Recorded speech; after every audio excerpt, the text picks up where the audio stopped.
బట్టతలతో బాధపడుతున్నారా? ఆధునితనమైన పద్ధతిలో hair transplantation చేయబడును. Face clinic, Hyderabad. నమస్తే, వెల్కమ్ టు సుమన్ టీవీ. తన భద్రతపై జనసేన అధినేత పవన్ కళ్యాణ్ సంచలన వ్యాఖ్యలు చేశారు. తనను కలిసేందుకు వచ్చేటువంటి నేతలు, కార్యకర్తలు, వీరితో పాటుగా కిరాయి మూకలు కూడా కలిసి వచ్చి వారిని బ్లేడ్లతోటి దాడి చేస్తున్నారు అనే సంచలన వ్యాఖ్యలు చేశారు. ఈ అంశంపై తమ విశ్లేషణ అందించేందుకు మనతో పాటు ఉన్నారు పొలిటికల్ అనలిస్ట్ చందు శ్రీనివాస్ గారు. Hello sir. హలో అండి. సార్, జనసేన అధినేత పవన్ కళ్యాణ్ గారు చేసినటువంటి వ్యాఖ్యలు మీకు తెలిసే ఉండుంటాయి.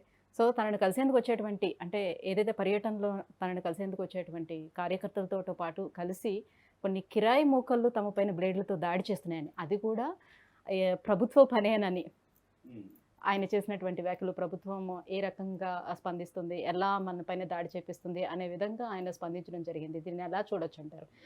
అంటే ఆయనకి ఒక ప్రతిపక్ష నాయకుడిగా భద్రత కల్పించాల్సిన బాధ్యత ప్రభుత్వానికి.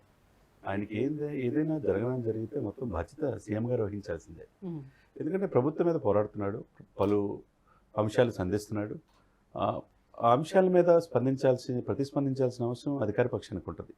అది స్పందించకపోగా, ఆయన అడిగిన క్వశ్చన్కి సమాధానం చెప్పకపోగా అతన్ని వ్యక్తిగత హననం చేయటం, అతని మ్యారేజ్ల విషయం ప్యాకేజారని రకరకాలుగా ప్రయత్నాలు చేస్తున్నారు. అతను డిఫేమ్ చేసినా ఇప్పుడు కూడా ఆయన ధైర్యం తగ్గలేదు. ప్రజల్లోకి వెళ్తున్నాడు. ప్రజల కోసం నేను ఎన్ని తిట్లు తిట్టడానికి రెడీ. జగన్మోహన్ రెడ్డి గారిని అవినీతిమైన వైసీపీ ప్రభుత్వాన్ని దించడమే నా ముఖ్య ఉద్దేశం అని వెళ్తున్నాడు. దాంట్లో భాగంగా మనం చూసాం. ఇంతకుముందు ఈరోజు ఆయన చెప్పిన నా మీద బ్లేడ్లతో దాడి చేయడానికి నాకు నా సెక్యూరిటీకి భద్రతే లేదు, అందుకనే మీతో ఫోటోలు దిగడానికి నాకేం అభ్యంతరం లేదని చెప్పి కాకినాడలో పిఠాపురం పరిసర ప్రాంతాలందరూ కార్యకర్తలతో కలిసి ఉన్న మీటింగు. ప్రతిరోజు నేను 200 మందితో ఫోటోలు దిగుతాను, నాకు కూడా ఇష్టమే. కానీ ఇప్పుడున్న సిచ్యువేషన్స్ ఎవరు మీ మాటన వచ్చి, ఎందుకంటే బ్లేడ్స్ అంటే ఏంటంటే సర్జికల్ బ్లేడ్స్ ఉంటాయి, వెరీ షార్ప్. మామూలు కత్తి కంటే సర్జికల్ బ్లేడ్స్ చిన్నదే ఉంటాయి, జేబులో పెట్టుకుని. ఇలా అంటే ఏముంది, ఇమ్మీడియట్గా తగ్గిపోద్ది. అది ఇప్పుడు నుంచి జరిగిందే కాదు, పవన్ కళ్యాణ్ గారి మీద మొదటి నుంచి కూడా కుట్ర ఆంధ్రప్రదేశ్లో జరుగుతుంది. అంత భారీ సెక్యూరిటీ, ఆ భద్రత మధ్యన కూడా దాడి చేసే అవకాశాలు ఉంటాయంటారు? అంతకుముందు భద్రత వాళ్ళ సిబ్బంది మీద దాడి చేశారు. తర్వాత వాళ్ళున్న విశాఖపట్నం పరిసర ప్రాంతాలు ఉన్నప్పుడు వాళ్ళున్న ఎక్కడైతే రెక్కీ నిర్వహించి వాళ్ళు ఎన్ని వాహనాలు ధ్వంసం చేశారు వైసీపీ వాళ్ళని చెప్పేసి ఆరోపించారు. ఆ తర్వాత మనం చూసాం, ఆయన మంగళగిరిలో అడుగు పెట్టేటప్పుడు చంద్రబాబు నాయుడు గారు అరెస్ట్ అయినప్పుడు దాదాపు విజయవాడ రూట్లో 3 గంటల పాటు జగ్గయ్యపేట దగ్గర ఆయన్ని నడి రోడ్లో ఇది చేస్తే, ఆ సమయంలో ఆపి రానికుండా చేయాలని చూస్తారు. ఆ సమయంలో జరిగితే ఏమవుతుంది పరిస్థితి, అది కూడా ఆలోచించుకోవాలి.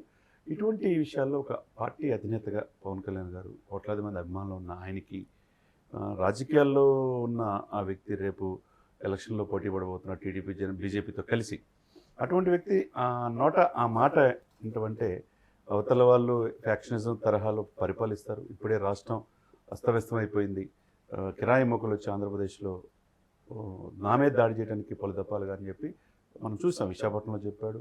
అంటే రీసెంట్గా ఒక నియోజకవర్గంలో కూడా ఈ రకమైనటువంటి దాడి జరిగింది అని చెప్తూ వారి పేర్లు చెప్పబోతూ కూడా ఆయన ఆగిపోవడం జరిగింది. ఎందుకని అది చెప్పలేకపోయారు?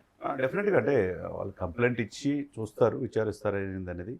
ప్రజాస్వామ్యంలో ఏంటంటే ఇప్పుడు ఎవరైనా కానీ, సీఎం జగన్మోహన్ రెడ్డి గారైనా, చంద్రబాబు నాయుడు గారైనా, లోకేష్ అయినా, పవన్ కళ్యాణ్ అయినా, వాళ్ళకి రక్షణ కల్పించాల్సిన బాధ్యత పోలీస్ డిపార్ట్మెంట్ది. వాళ్ళకి ఏదైనా జరగడానికి జరిగితే, ఒకప్పుడు వంగవీటి రంగా గారిని విజయవాడలో చంపితే ఏమైందో తెలుసు. అది హత్య, పొలిటికల్ హత్య ప్యూర్గా. అప్పుడు టీడీపీ ప్రభుత్వం కోల్పోయింది అధికారం, కాంగ్రెస్ పార్టీ అధికారం వచ్చింది. కానీ ఆ సమయంలో బీబీసీలో కూడా, బ్రిటిష్ బ్రాడ్కాస్టింగ్లో కూడా వచ్చేసింది. అప్పుడు జరిగిన విధ్వంసం, మారణహోమం ఇప్పటికీ కళ్ళల్లో గుర్తుండిపోతుంది.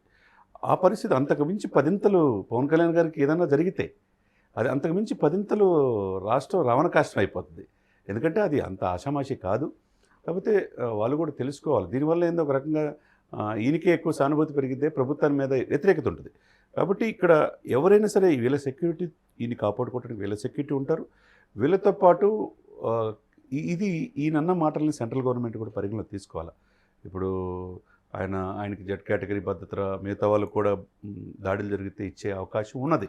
దానికి అప్లై చేసుకోవచ్చు. కాకినాడలోని వారాహి యాత్ర చేసేటప్పుడు కూడా అతనికి ప్రాణగండం, ప్రాణహాని ఉండింది అప్పుడు అని చెప్పడం జరిగింది. సో మరి అలాంటప్పుడు జరిగి చాలా రోజులు అవుతుంది కదా, సో ఇప్పుడు కూడా అటువంటి సెక్యూరిటీని ఇవ్వాల్సిన అవసరం ఉంది. ఇప్పుడు ఆల్రెడీ ఎలక్షన్స్ నోటిఫికేషన్ వచ్చింది కదా మేడం, 50 రోజుల చేతుల్లో లేవు. మే 13 ఎలక్షన్స్ అంటున్నారు, జూన్ 4 రిజల్ట్ అంటున్నారు. ఇప్పుడు ఆయన ప్రజల్లోకి వెళ్తే ఎలా ఉంటుంది? ప్రజల విశేష ప్రజాదరణ డెఫినెట్గా ఉంటుంది. ఆ ఉండే సమయంలో ఎవరో ఒకరు అభిమానుల మాటను వచ్చేసేసి దాడి చేస్తే సెక్యూరిటీ వాళ్ళ మీద కూడా దాడి చేస్తున్నారంటే నన్ను రక్షించి నా సెక్యూరిటీ వాళ్ళ మీద బ్లేడులతో దాడి చేస్తున్నారు. ఇక నా పరిస్థితి ఆలోచించండి. అయినా కానీ నేను మీకు తెలుసు ఆ ప్రధాన ప్రతిపక్షం ఏం చేస్తుందో, వాళ్ళు దేనికి వెనకాడరు. కాబట్టి నా రక్షణ కూడా ముఖ్యం అనేది కార్యకర్తలు ఉద్దేశించి చెప్పాడు. కాబట్టి ఒక రకంగా మిగతా ప్రజాక్షేత్రంలో ప్రజల దగ్గరికి వెళ్ళి నన్ను గెలిపించిన ఎమ్మెల్యేలకి కావచ్చు, ఇప్పుడున్న మంత్రులకు కావచ్చు, ఎవరికైనా ఒక సాక్షాత్తు పవన్ కళ్యాణ్ గారు చెప్పారంటే మిగతా వాళ్ళ పరిస్థితి ఏంటి? వాళ్ళకైనా ఒక రకంగా భయం అనేది ఉంటుంది. కాబట్టి ఈ యొక్క బాధ్యతను పూర్తిగా ప్రభుత్వం తీసుకోవాలి. ఆయనకు కావాల్సిన రక్షణ కల్పించాల్సిన బాధ్యత కూడా ముఖ్యమంత్రి గారిది, మంత్రిమండలిదే. ఆయన్నే సాక్షాత్తు పవన్ కళ్యాణ్ గారిని నిర్బంధించారు కదండి విశాఖపట్నంలో. ఆ తర్వాత గుంటూరులో ఎప్పుడో గ్రామ సభలకు వెళ్ళేటప్పుడు ఆయన్ని ఆపింది తెలుసు. ఆ తర్వాత మొన్న జరిగిన చంద్రబాబు నాయుడు గారు అరెస్ట్ అయిన సమయంలో హైదరాబాద్ నుంచి విజయవాడ మధ్యలో ఆయన ఆపి రోడ్డు మీదే ఇచ్చేసింది. ఈ పలు సందర్భాలు అనేది ఒక రకంగా శాంతి భద్రతల విషయంలో ఆంధ్రప్రదేశ్ ప్రభుత్వం ఎందుకు ఇంత నిర్లక్ష్యం చేస్తుంది అనేది భావన ప్రజల్లో ఉంటుంది. ఎందుకంటే పవన్ కళ్యాణ్ గారికి రక్షణ లేనప్పుడు సామాన్య మానవుడికి రక్షణ ఎక్కడైనా ఉంటుందండి? గాంధీ మహాత్మా గారు ఏం చెప్పారు? ఆయన జాతిపిత. అర్ధరాత్రి ఆడపిల్ల ఎప్పుడైతే స్వేచ్ఛగా విహరిస్తుందో అప్పుడే నిజమైన స్వాతంత్రం అన్నాడు. ఆడపిల్లలకు భద్రత లేదు. 30,000 మంది ఆడపిల్లల్ని వాలంటీర్లు మాటున్నా కొంతమంది వైసీపీ వాళ్ళు రాష్ట్ర సరిహద్దులు దాటిస్తున్నారు అని సెంట్రల్ గవర్నమెంటే చెప్పింది, నివేదిక ఉంది నా దగ్గర అని చెప్పి ఆ రోజు ప్రశ్నించాడు వాలంటీర్ల మాటన. ఇటువంటి పరిస్థితుల్లో మధ్య వేర్లై పారుతుంది. ఎక్కడైతే ఖాళీ స్థలాలు ఉన్నాయో గవర్నమెంట్ స్థలాలు ఆక్రమించుకున్నారని చెప్పి పలు సందర్భాలు ఆరోపించాడు. అంటే కొరకరాని కొయ్యగా తయారయ్యాడు ఆయన ఎక్కడ భయపడే నేస్తం ఇది కాదు. ఒక రకంగా చంద్రబాబు నాయుడు గారి కంటే, లోకేష్ కంటే, టీడీపీ క్యాడర్ కంటే జగన్మోహన్ రెడ్డి గారిని తనకున్న అగ్రెసివ్, తనకున్న పోరాట స్ఫూర్తితో విపరీతంగా విమర్శిస్తుంది పవన్ కళ్యాణ్ గారే. కాబట్టి అది తట్టుకోలేని స్వభావం కావచ్చు, ఏదైనా కావచ్చు. దాని మాటన జగన్మోహన్ రెడ్డి గారి అభిమానులు కావచ్చు, ఎవరైనా కావచ్చు, అది ముఖ్యమంత్రి గారు ప్రోత్సహిస్తారని మనం అంటల్లా. కానీ అది ముఖ్యమంత్రి గారి మీద ఏదైనా జరగడానికి జరిగితే ఆ బాధ్యత ముఖ్యమంత్రి గారే వహించాల్సిన అవసరం ఉంటుంది చట్టం దృష్టిలో. కాబట్టి రాష్ట్రాన్ని పరిపాలించాల్సింది ముఖ్యమంత్రి గారు. గౌరవంగా ఈ రోజున ఎవరైనా ఏ డిస్కషన్లో గౌరవమైన ముఖ్యమంత్రి జగన్మోహన్ రెడ్డి గారు అంటాం. ఒకవైపు చెల్లెళ్ళు ఆరోపిస్తున్నారు, ఆయన వివేకానంద గారి హత్య జరిగినది, దాన్ని ఎవరో తెలుసు మీకు, కానీ మా చెల్లెలకి రక్షణ లేదు. జగన్మోహన్ రెడ్డి గారు ఓటు వేయొద్దని సునీత గారు, షర్మిల గారు చెప్తున్నారు. ఎందుకంటే ఆయన ముఖ్యమంత్రి అవడానికి కారణమైన. ఒకవైపు అటుంటే ఒకవైపు ప్రధాన ప్రతిపక్షాలన్నీ కూడా ఇట్లా మా మీద దాడి చేయడానికి ఇట్లా ప్రభుత్వమే పంపిస్తుందని అంటాం. ఒక రకంగా ప్రభుత్వానికి ఇది పెద్ద సవాలే. కాబట్టి వీళ్ళని రక్షించాల్సిన బాధ్యత ప్రజాప్రతినిధులు ఎవరైనా, ప్రజల కోసం రాజకీయాల్లో ఉన్న ఎవరైనా, వాళ్ళకి శాంతి భద్రతలు విఘాతం కలగకుండా వాళ్ళని రక్షించాల్సిన బాధ్యత ప్రభుత్వానిదే. రైట్ అండి, థ్యాంక్ యూ సో మచ్ అండి. ఈ అంశంపై మీ విశ్లేషణ అందించినందుకు థ్యాంక్ యూ.